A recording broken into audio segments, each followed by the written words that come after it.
You are now listening to the Grio's Black Podcast Network, Black Culture Amplified. Hello, and welcome back to the Grio Daily, the only podcast that knows the Black equivalent of Once Upon a Time is, aight, so boom. And I'm Michael Harriot. I'll be here every day for about 10, 15 minutes to let you know what's going on in your village. Think of me as your personal griot. And speaking of griot, aight, so boom, today that's what we're going to be talking about. The griot. No, not this platform, not the one owned by billionaire Byron Allen. I mean, that's my boss. Y'all really think I'm crazy enough to just do a whole podcast talking about my boss? Now I might say something wrong, and I need this job. No, we're going to be talking about the African oral tradition. I'm Michael Harriot, world famous white peopleologist, and this is the Grio Daily. You know how, some people say they come from kings and queens? Well, not me. I come from people who the kings and queens hated. Some people say they come from royalty. Some come from warriors. Me, I come from a long line of shit starters. Apple cart upsetters. You know, the people who ran around whispering, we should overthrow the king and the queen. For real, y'all, we should. That's who I come from. And griots were like that in West Africa. In the West African tradition, there was a separate class of people who were basically the caretakers of the truth. Some people call it a griot. Some societies called it a jolly or a jelly, or, it's spelled a bunch of different ways, Jali, Djali, Jele, but it literally means blood. And some people call it the griot. It's kind of like how this platform spells its name, but with a T, right? And it's not a griot, it's not a G-riot, right? I think that's what happened in the Carter homes when, G-Money and New Jack City took over, right? Griot means different things in different communities or different societies in West Africa, right? Sometimes some people describe a griot as a storyteller, some just a songwriter or a troubadour. Some people say that they are poets. Some say that they are historians or the keeper of the oral tradition. Some people say they're praise worshipers. Some say they're journalists, they're artists. But the truth is, they're all of that combined in one, right? The history of a society is combined in its art and in its journalism and in its truth tellers. There couldn't be an emperor or a king without a griot in some African societies, but we kind of kept it going when we got here in America. And it wasn't just something you could become, you don't just apply for a griot job or run for griot office. You had to be born into a class of griots and raised as a griot. And so you know how, say you send somebody a text message, right? And they misinterpret it hey, why you sent me that text message, grilling me on what I was doing? And you was nah, I was just asking what you was up to, what you doing. See, you can misinterpret that in text or in writing. But when you hear someone who is trained to communicate through the oral tradition for their entire lives, there won't be any mistake. And so it's not quite just talking and what people remember, right? Griots were trained in memory. They were trained in communication. So it's not like a game of telephone. If a griot tells you that someone had a red shirt on the day that this king was inaugurated, 300 years later, that same story will be told and the same person will have that same red shirt on because that story was filtered down through the griot tradition. And in these societies, the oral tradition, it was more important than the written tradition. That's why, white people don't trust anything that they didn't read in a book. We would trust anything that we didn't hear from a griot in some societies, right? And griots also created American culture. It's not like we left it over in Africa, right? A few days ago, right, there was this white dude, and he was complaining about all of the black people who were at the Country Music Awards because he didn't know that country music was created by griots, by the African tradition, right? The first instrument of country music was the banjo, which is an African instrument that was used by griots. right? And so the griot not just created African music, they didn't just create country western music, they created all of American music, right? Because, country western music and the blues created rock and roll, and then that's what created hip hop and jazz. So look, all of that came from the griot. One of the greatest griots was Sister Rosetta Tharpe, who invented rock and roll. And I only say that because I'm going by the definition of invented, which means like the first person to do a certain thing. And Sister Rosetta Tharpe in the 1930s was creating licks on a guitar and playing guitar the same way Prince plays it now, right? Like all of the great musicians from the early history of rock and roll say, oh yeah, I just did what I heard Sister Rosetta Tharpe do. On taking a trip to the sky, and that will be the last move for me. And Sister Rosetta Tharpe was raised as a griot. She was raised in the Church of God in Christ, right? And she would travel with her family, who were singers, who were musicians, to tell people about the good news, right? Like we call it the gospel, but it's really the West. First of all, gospel music is created from the West African praise tradition, right? Though if you see people shouting when they get the Holy Ghost and you see a praise circle in the Yoruba culture, it's the same thing, right? And Sister Rosetta Tharpe became the griot who created rock and roll. Again, she invented it only because of the definition of invent. And that's the same is true with a lot of American culture. For instance, there was this guy named Charlie Case.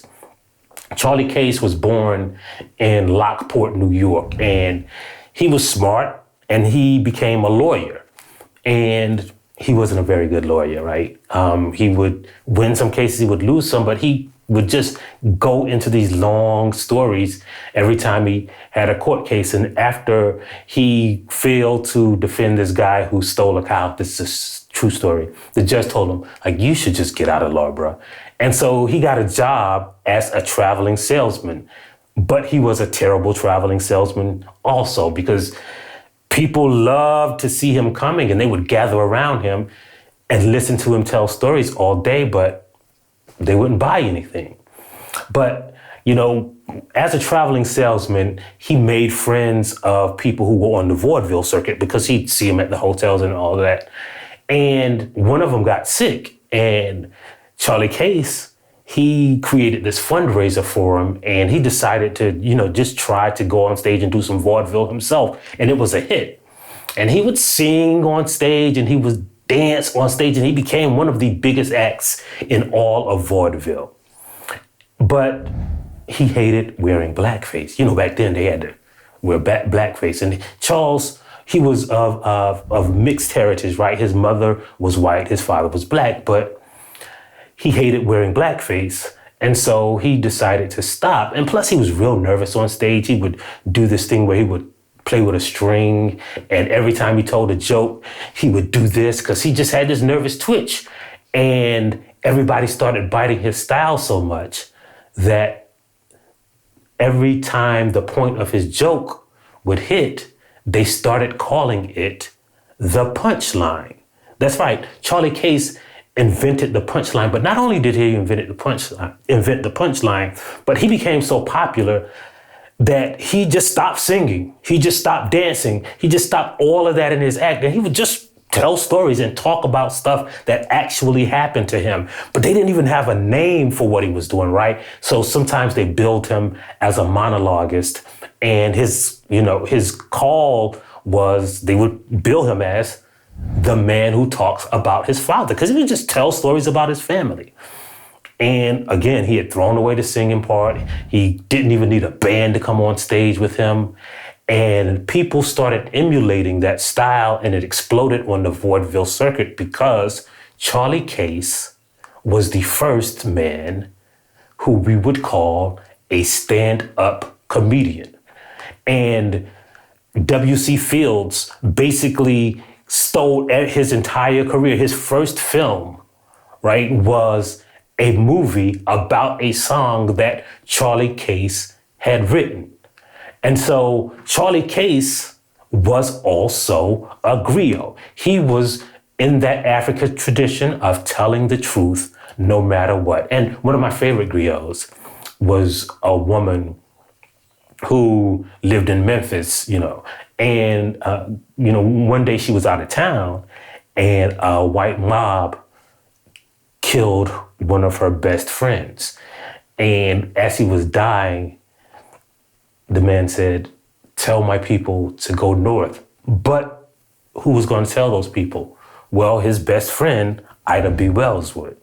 Because Ida B. Wells, like, everybody knew that she was not afraid to tell the truth. Like, Ida B. Wells was legitimately the most famous person in America at a certain point because she basically created investigative journalism. She was the first anti-lynching crusader. And a lot of people credit her with being the first person who used data to talk about social justice, right? So instead of, saying this bad thing happened to this person in Memphis, what Ida B. Wells would do was compile statistics of all of the lynching cases to show that it was an epidemic. Right? It was systemic instead of a problem that happened over here and a problem that happened over here. And Ida B. Wells became the most famous woman in America. She was known for telling the unvarnished truth, and she was a griot. And, one of the saddest things is that we'll never be able to know all of the stuff that Ida B. Wells wrote because the newspaper that she ran was burned to the ground by a white mob.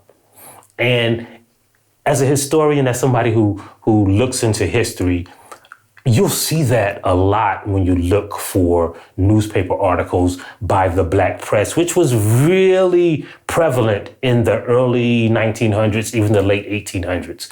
But oftentimes you'll find that an article that people reference has disappeared because the whole newspaper's archive, especially Black newspapers, were always burned by a white mob. Because you can destroy the written history of the abuses that Black people suffered, right?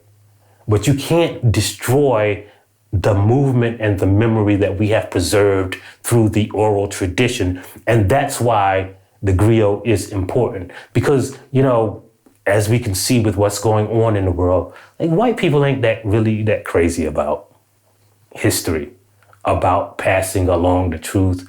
People in power aren't very fond of the truth. And that's why the griot exists, because who's going to tell your story? Who's going to whisper to you all, we should dethrone the king? Who is going to watch the throne? Well, we will, because we're the griot. That's why we're here. And that's why griots are important. I want to thank you for listening. I want to let you know that we'll be here every day for you to get your fix of what's going on in the village. Don't forget to subscribe. Don't forget to download the Grio Black Podcast Network app. Really, for real. Like, even if you're going to listen to it on another platform, download the app, for real. Like, it helps us out. And remember that someone has to tell your stories.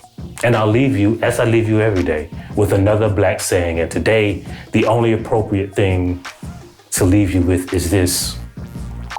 What had happened was, if you liked what you heard, please give us a 5-star review, download the Grio app, subscribe to the show, and share it with everyone you know. Please email all questions, suggestions, and compliments to podcasts@thegrio.com. You are now listening to the Grio's Black Podcast Network, Black Culture Amplified. What's going on, everybody? Panama Jackson here, and I'm the host of the Dear Culture podcast on the Grio Black Podcast Network. And I'm telling you to check us out every Thursday on the Grio's app to make sure you get that new, amazing, original Black content, that awesome creativity. Check us out. Dear Culture, Panama Jackson,